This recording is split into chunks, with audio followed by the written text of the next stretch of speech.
It's your boy OC Hermo Gudda, raised in Southeast and Northeast, but Northeast is where I spent majority of my upbringing. OC Hermo Gudda, man, Washington D.C. on, man, born and raised. You dig? No.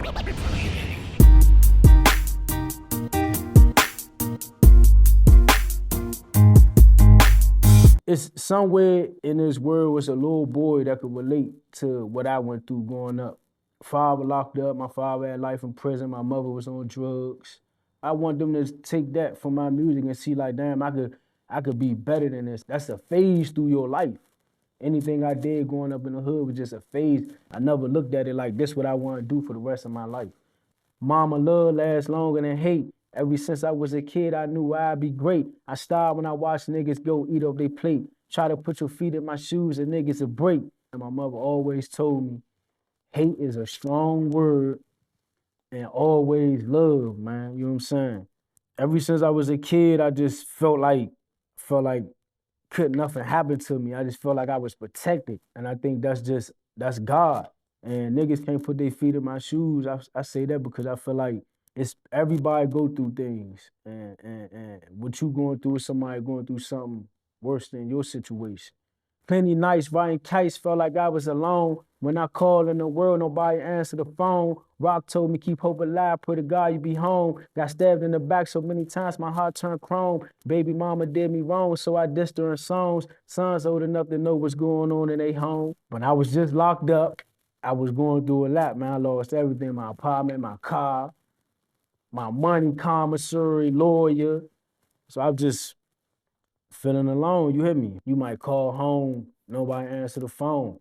Call my brother, but he telling me, man, just pray to God, bro. Like, you ain't got that long, you be home, you hear me? Speaking on my kid's mother, you know, we had kids at a very young age. We going through things because we kids, so we learning as we go. So we just going through things, you know what I'm saying? And like I told you, music is therapy for me. So when I speak on something, it gotta touch me for me to speak on it. And that's what I spoke on, you know what I'm saying? Baby mama did me wrong, so I dissed her in songs. You hear me? I'm my father's first son, so he gave me his name. I created my own lane, feel I heard this pain. My father, I'm his first child. I'm his first son, my mother's second child, but I'm my father's first child. So my name Herman Ronald Epps Jr., man. I say I created my own lane, feel I heard this pain. What I mean by that line is I do music. My father ain't do music. He boxed. He grew up in the 70s and the 80s. Washington, D.C. at that time, the way rapping is in D.C. now and how go-go was in the early 2000s, in D.C. at that time, it was boxing. I didn't choose boxing. I chose music. I created my own lane. I'm really in love with music and making music. And as far as the street aspect, when I caught my first gun charge in 2010, and I went to use the phone, I called home. And when I got off the phone, I went back to the cell and I just broke down crying because I felt like I was gonna be like my father. My father had life in prison. So at that time, I kept getting locked up. I felt like I heard this pain. I wrote this in cell 77. Jail had me stressing. Mama ain't buried me or my brother. That shit was a blessing. I wrote this song in cell 77 when I was just over DC jail. I lost charge to my gun charge, so I'm over DC jail, cell 77. I write the song. When I come home, I'm like, man, I'm gonna name this jump cell 77. When I got in there and I'm sitting in the cell, everything hit me at once because I never got a chance to really sit down and take in everything that I've been going through. You know what I'm saying? I got sentenced in December 16th, 2022. So I don't know, and I'm a felon. This is my second gun charge. My second gun charge, and I got an assault with a deadly weapon. So I don't know what they gonna do to me. You hear me? So I'm just in that zone, just damn, stressing. When my mother died, I had to do everything. Like I had to tell them to pull a plug. When she died, I was feeling real bad. You hear me? Like, damn. And then one day I said, young, if you lose a parent, I know you're gonna grieve, you're gonna go through what you go through, but at the end of the day, that's what's supposed to happen. You're supposed to bury your parent. So that should help you lift a little bit of that pain off. But that's what I meant by that line, though. Flying to LA every month, so I ain't had to catch buying powder coke. That's the only way that I could stretch it. Mm. All my real niggas know what I mean by that. Y'all know what it is with that, but I say I'm riding solo. That's why I bought a coupe, smoking big blunts behind tents like I'm Snoop. With a bad bitch with face and ass like hoops. I ain't never chase a bitch. I just let them choose. If I had just bought an Infinity G37 S type red sport coupe, all white joint. That was my favorite car. And I got locked up. I lost that joint, Slim. I don't chase females. You lose money. Of course, I used to blow, smoking big baseball bats. Around my way, we roll up 3 5s, sheets and funnel joints. This fat, Slim. Big boy J's. 007 in the fed serving deuce. We only take cash out. We don't take soups. You cutting up, tighten up, Slim. You moving loose. In the city running wild like I'm in a zoo. DC don't have no jail. Our jail was Lawton, prison. They they stopped there. I think they sent the last load out in the year 2000. As a DC inmate, when you get convicted of a felony, they send us to the feds. They got a contract with the federal penitentiary, so they send us to the feds. My fed number is 43077-007. In the feds, you got 7 numbers. So you a number. So they all DC inmates is 007. State, the DC federal inmates is 016.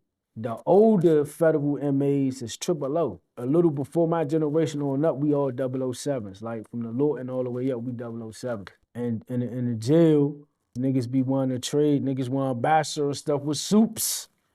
They, man, I got soup, give me this.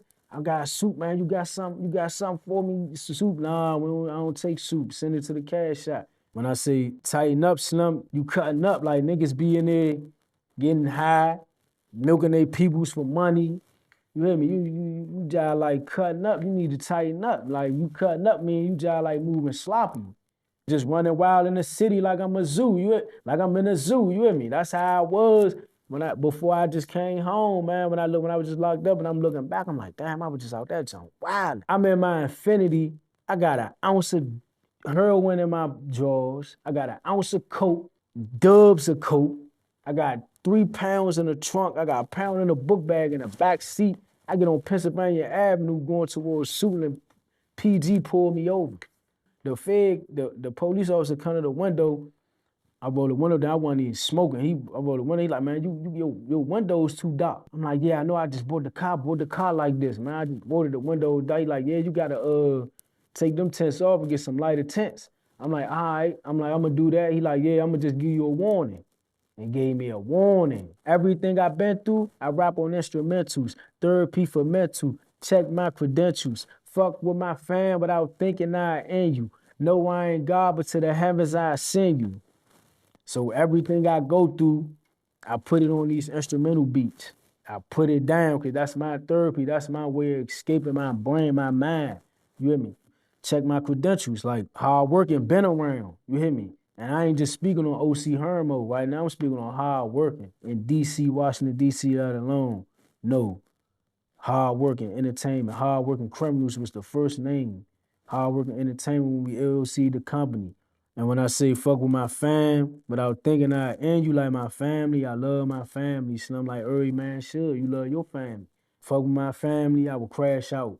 I'm going to do 30, 40, 50. Like, my aunt always told me, if you go to jail for protecting your family.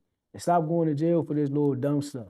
Ever since I lost my mama, no, I ain't been the same. 9 years later, and I'm still feeling pain. I know I'm free now, but I still see them chains. I know that sunshine coming, know I'm in the rain.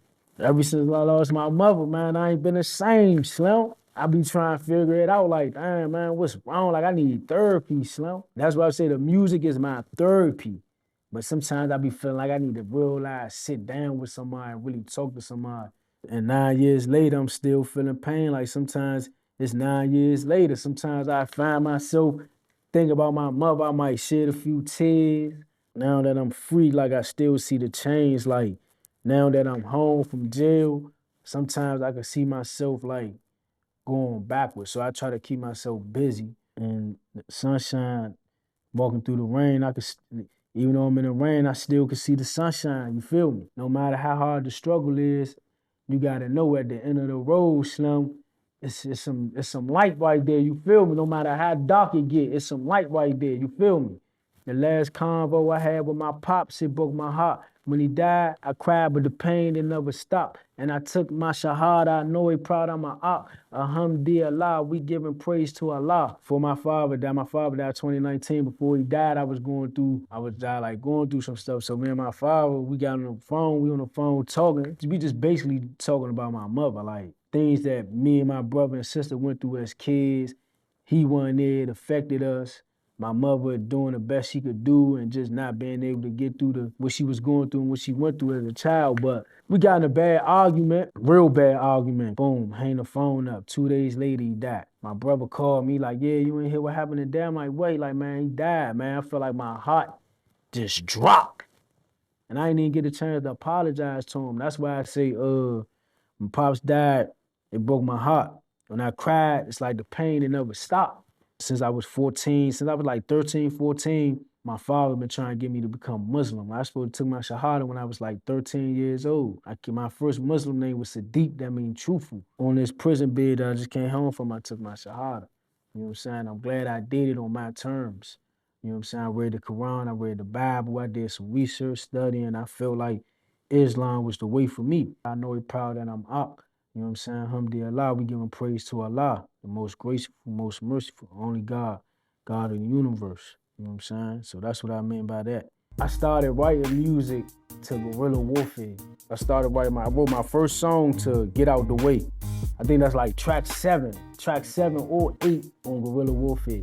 But I took Lil Wayne and Turk, they was my favorite. I took their verses and took certain things out and added certain things. And that basically helped me write my own verse. That's when I first started writing. I think I was like 11.